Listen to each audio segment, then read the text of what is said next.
चलिए फ्रेंड, चने मैंने धो लिए हैं, इसके एक बाउल में ट्रांसफ़र कर देते हैं।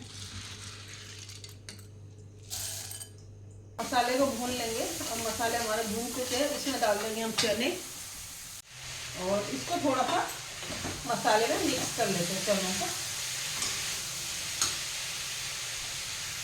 जब जल्दीबाजी होती है तो प्रेशर में ही हम बना लेते हैं। और कढ़ाई रख दी है, कढ़ाई में बनाती हूँ मैं हलवा।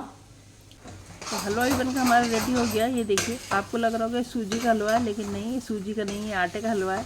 इसमें थोड़ा घी ज़्यादा डालना पड़ता है बस। तो फ्रेंड्स, यहाँ पर ले लेंगे 1 से 1.5 कटोरी चना, साबुत चना। और ये देखिए 1.5 कटोरी मैंने साबुत चना ले लिया है। इसको साफ छान छून के धो देंगे।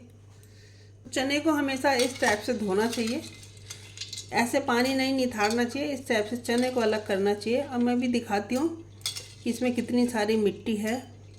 तो इससे क्या होता है कि चने की जो मिट्टियाँ होती हैं नीचे रह जाती है मिट्टी, और चने ऊपर ही ऊपर आ जाते हैं। अब ये देखिए कितना गंदा पानी आया ये देखिए कितना हुआ है। एक बार और धो लेंगे और इसमें नीचे डस्ट वगैरह है, इसको फेंक देंगे। तो चलिए एक बार चने को और धो लेते हैं। तो इस टाइप से इसको निकालना पड़ता है, तो मिट्टी जो भी है नीचे रह जाएगी, चने बिल्कुल साफ़ हो जाएंगे। अभी इनको हम गर्म पानी में सोक करने रख देंगे पूरी रात भर। और सुबह हम माता रानी का प्रसाद बनाएंगे। आज है नवमी, आज है अष्टमी, सॉरी, कल है नवमी। तो हम लोग नवमी पूजते हैं, आप लोग अष्टमी पूजते हैं कि नवमी पूजते हैं, तो कमेंट में ज़रूर बताइएगा। तो चने रात को ही भिगाने पड़ते हैं क्योंकि सुबह अर्ली मॉर्निंग माता का भोग तैयार होगा। तो उसके लिए और चीज़ तो सुबह ही बन जाती है, लेकिन चने को पहले भिगाना पड़ता है। तो ओवरनाइट इसको भिगाते हैं। इसमें डालते हैं गर्म पानी, और गर्म पानी डालकर चने को अच्छे से भीगने देंगे। और सुबह देखेंगे हम चने हमारे अच्छे से भीग जाएंगे। तो चलिए चने को कवर कर देते हैं। आप सुबह मिलते हैं आपसे। तो हेलो फ्रेंड, नमस्कार, कैसे हो आप सब? मैं भी अच्छी हूँ। मेरे चैनल पर आप सभी का स्वागत है। मैं हूँ दुर्गा बिस्ट। और सबसे पहले आपको रामनवमी की हार्दिक शुभकामनाएं, बहुत बहुत बधाई माता रानी की। और माता रानी का आशीर्वाद आप सभी पर बना रहे, माता रानी की कृपा आप सभी पर बना रहे। तो नहा धो के हो गई हूँ मैं रेडी, और पूजा कर रही हूँ मैं, और नवरात्रि का पाठ कर रही हूँ। और उसके बाद बनाऊँगी मैं भोग। भोग के बाद आजकल कन्याएं फ्रेंड्स मिलती नहीं हैं, तो बस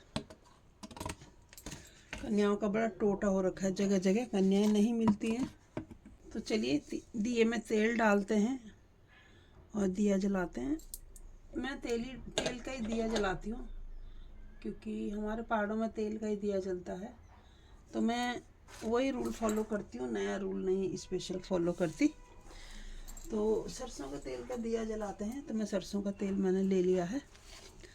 और घी का भी जलाते हैं, पर मैं शुरू से तेल का ही जलाती हूँ। मेरी मम्मी भी तेल का ही दिया जलाती थी, तो वही रूल हम फॉलो करते हैं। तो बस दिया जला दिया है, धूप बत्ती जलाएंगे। उसके बाद मैं माता रानी का पाठ पढ़ूंगी। और लास्ट अध्याय है, आज 9 अध्याय है। तो ये है नवरात्रि की श्री दुर्गा 9 दिन का पाठ नवरात्रि का। तो ये पाठ मैं पढ़ूंगी। तो चलिए टीका लगा देते हैं सभी देवी देवताओं को। जय हो माता रानी, सभी पर अपनी कृपा बरसाए रखना, अपनी छत्र छाया सभी भक्तों पर बनाए रखना। यही मेरी विनती है, यही आपसे प्रार्थना है। और टीका लगने के बाद हम करेंगे माता रानी के 9 दिन का पाठ। जय हो भोलेनाथ तुम्हारी जय। शिव शंकर राष्ट्रपति माँ दुर्गा सुख शांति रखना, भगवान सुख के रखना।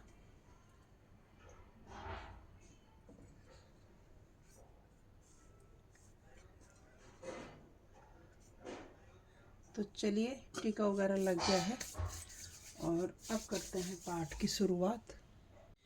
जय अम्बे गौरी मैया, जय श्यामा गौरी, तुमको निस दिन ध्यान हरि ब्रह्मा शिवरी जय अम्बे गौरी। कपूर गौरम करुणावतारम संसार सारम भुजगेन्द्रहारम सदा वसन्तं हृदयारविन्द्रे भवं भवानी सहितं नमामि भवं भवानी सहितं नमामि। तो पूजा वूजा करने के बाद, पाठ वगैरह करने के बाद, आरती करने के बाद मैं आ गई थी किचन में। थोड़ा गैस वगैरह साफ़ किया। कुछ भी बनाते हैं तो गिर ही जाता है स्लैब पे, गैस पे, तो वो साफ़ करना ज़रूरी हो जाता है।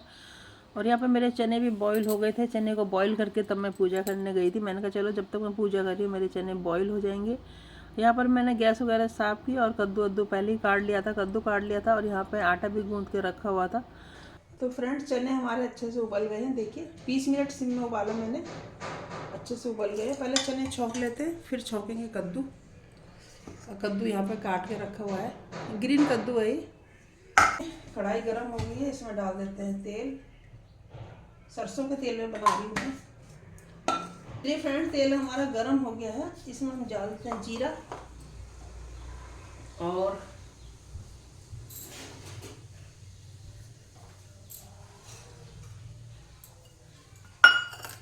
और 1 से 1.5 चम्मच डाल देते हैं धनिया पाउडर, 5 चम्मच हल्दी पाउडर, थोड़ा सा गरम मसाला, और डाल देते हैं हम इसमें आधा चम्मच नमक का।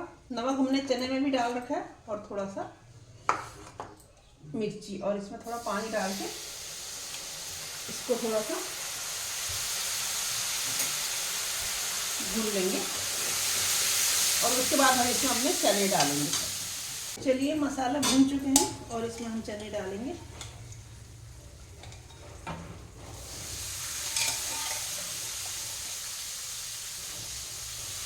और ये जो चने का पानी बचा हुआ ना फ्रेंड, इससे आप आटा वाटा गूंथ सकते हैं। तो इसकी पराठे बहुत पौष्टिक बनते हैं। तो चलिए, तो चनों को मसाले में अच्छे से मिक्स कर लेते हैं। चने हमने सूखे बनाने हैं, क्योंकि हमने भोग की थाली बनानी है, तो सूखी सूखी बनानी है। चने हमारे रेडी हो गए हैं और इसको निकाल लेते हैं। और अब छौंकते हैं कद्दू। थोड़ा लेट हो गया था, तो आज मैं कद्दू कुकर में बना रही हूँ। कभी कभी कुकर में भी कद्दू बनाओ तो बहुत टेस्टी बनता है। तो प्रेशर हमारा गर्म हो गया था और उसमें मैंने तेल डाल दिया और देख रही थी मैं तेल गर्म हुआ कि नहीं। तो यहाँ पर मेरा तेल भी गर्म हो गया था और मैंने जो कद्दू काट रहा था उस कद्दू को मैंने कुकर में डाल दिया था। इसी तरह से मैं भून भान के बाद में मसाले डाल के बनाऊंगी। तो कद्दू डालने के बाद फिर मैंने उसको थोड़ा भून लिया था। भूनने के बाद मैंने मसाले भी कद्दू में ही डाल देते, खड़े मसाले डाल देते ऊपर से ही। तो कभी कभी ऐसे डालने से भी कद्दू बहुत अच्छा बनता है। और उसको अच्छे से चला लिया था, 1-1.5 मिनट तक अच्छे से चला लिया था। उसके बाद कद्दू देखिए कितना अच्छा कलर आया है। इसमें मैंने हल्दी, मिर्ची और धनिया वगैरह सब डाल दिया था। हल्का सा गरम मसाला डाल के 2 मिनट के लिए कवर कर दिया था। और इधर चने भी मेरे बहुत अच्छे से पक गए थे। चने को मैंने बना लिया था मसाला वसाला डाल के। तो बहुत ही अच्छे चने, ये देखिए कलर कितना अच्छा आया। सूखे सूखे बनाए थे मैंने, तो बहुत ही अच्छे चने बने थे। और मैं दबा के भी दिखा रही हूँ, बड़े अच्छे से गल गए थे। देखिए फ्रेंड्स, इसमें मेरे हो रहे हैं कद्दू। आज मैं प्रेशर में कद्दू बना रही हूँ, क्योंकि प्रेशर में कद्दू बहुत अच्छा बनता है। कभी आप ज़रूर ट्राई कीजिएगा। और हलवे के लिए मैंने यहाँ पर थोड़े ड्राई फ्रूट्स क्रश कर लिए हैं। और अब मैं आज आटे का हलवा बनाऊँगी, तो आटे का हलवा बनाते हैं। तो फ्रेंड्स देखो, कद्दू की सब्ज़ी प्रेशर में बहुत अच्छी बनती है। थोड़ा हम इसको मैश कर लेंगे ऐसे, और टाइम की बचत होती है और फटाफट बन जाती है। ये देखिए कितनी अच्छी सब्ज़ी बनी है। अब बनाते हैं रोटी और उसके बाद बनाएंगे हम पूरी। तो अब बनाने जा रही हूँ मैं आटे का हलवा। आटे का हलवा मैंने 1 से 1.5 कटोरी आटा डाला है। आटा मैंने ऐसे अंदाज से ही डाला है, क्योंकि थोड़ा लेट हो गया था। अच्छे से मैंने उसको भून लिया है। थोड़ा सा मुझे कम लग रहा था, ऑयल ज़्यादा लग रहा था, थोड़ा सा और मैंने डाला है। और उसको अच्छे से भून भान के, ये देखिए अगर ऑयल ज़्यादा हो ना तो आटे का हलवा भी बिल्कुल सूजी की तरह बनता है, बहुत अच्छा बनता है। तो यहाँ पे मेरा ऑलमोस्ट हलवा भी बन ही गया था, और बहुत अच्छा हलवा बनता है इस टाइप से अगर हम कभी बनाते हैं। तो देखिए कितना अच्छा लग ही ना रहा कि ये आटे का हलवा है, सूजी का हलवा है। इसमें मैंने ड्राई फ्रूट्स, चीनी वगैरह सब डाल दिया था। और थोड़ा सा भूनना पड़ता है ज़्यादा आटे के हलवे को। आटे का हो, सूजी का हो, दोनों को भूनना पड़ता है, ताकि उसमें थोड़ा ब्राउननेस आ जाए, तो वही हलवा खाने में अच्छा लगता है। और यहाँ पर मैं काफ़ी भून रही थी उसको, क्योंकि फैमिली वाले कहते हैं कच्चा मत रखना, कच्ची वाइट रहता है तो ऐसा लगता है कच्चा है, लेकिन कच्चा नहीं होता है, फिर भी थोड़ा भूनना ही पड़ता है। तो यहाँ पर मैंने 2 चम्मच घी डाल दिए थे, देसी घी। और देसी घी अगर हलवे में डालते हैं तो हलवे का स्वाद दुगना हो जाता है। और उसको एक बार अच्छे से घी को मेल्ट होने दिया, फिर अच्छे से चला लिया था खूब पलटे से उलट पुलट के। और यहाँ पे मैंने एक डोंगा ले लिया था, डोंगे में डाल दिया था हलवा, ताकि जब भी खाने बैठे कन्या जिमाएँ तो गर्म रहे। और अब मैंने कढ़ाई रख दी थी चूल्हे पे फिर से, और पूरियाँ बेलने लगी थी। यहाँ पे मैंने 8-10 पूरी इकट्ठी बेल ली थी। बार बार एकदम कढ़ाई गर्म होती है, एक एक पूरी में थोड़ा टाइम लगता है, तो मैंने 8-10 पूरी इकट्ठी बना ली थी। और उसको एक एक करके मैं पका रही थी। तो ऑलमोस्ट पूरी भी हमारी बन गई थी, और एक एक पूरी मेरी फूल रही थी खूब अच्छे से। तो ये पूरियों को मैंने निकाल लिया था, और इस तरह से हमारा प्रसाद भी पूरा रेडी हो गया था। तो जितनी भी पूरी पूजा में चढ़ानी थी, और कन्या तो 2-2 ही खाती हैं, तो 2-2 पूरी कन्याओं के लिए और 5-7 पूरी पूजा के लिए मैं बना रही थी। तो मैंने कहा कम से कम 10-15 पूरी तो बनेंगी। तो फ्रेंड्स, पूजा वूजा कर ली है, और कन्या तो ऐसे मिली नहीं, पर मैं दे आई, और बाहर ही दिया आई मैं प्रसाद बाहर। कुछ पड़ोसी को दिया, और कुछ मैंने वो इधर ही आसपास थे, थोड़े दूर थे, तो उनको दे दिया। तो इसी तरह से कुछ मेरी जो काम वाली है उसको दूंगी मैं। वो कहने लगी आंटी मुझे कल देना, 5 कन्याएं हैं, कल देना। तो मैंने उनके लिए अलग निकाल दिया, तो ऐसे भी निकाल देते हैं। तो आज के लिए बस इतना ही। वीडियो पसंद आए तो लाइक शेयर सब्सक्राइब करना ना भूलें। छोटी सी वीडियो बनी है, तो जय हो माता रानी की, सभी पर कृपा बनाए रखना। तो राधे राधे।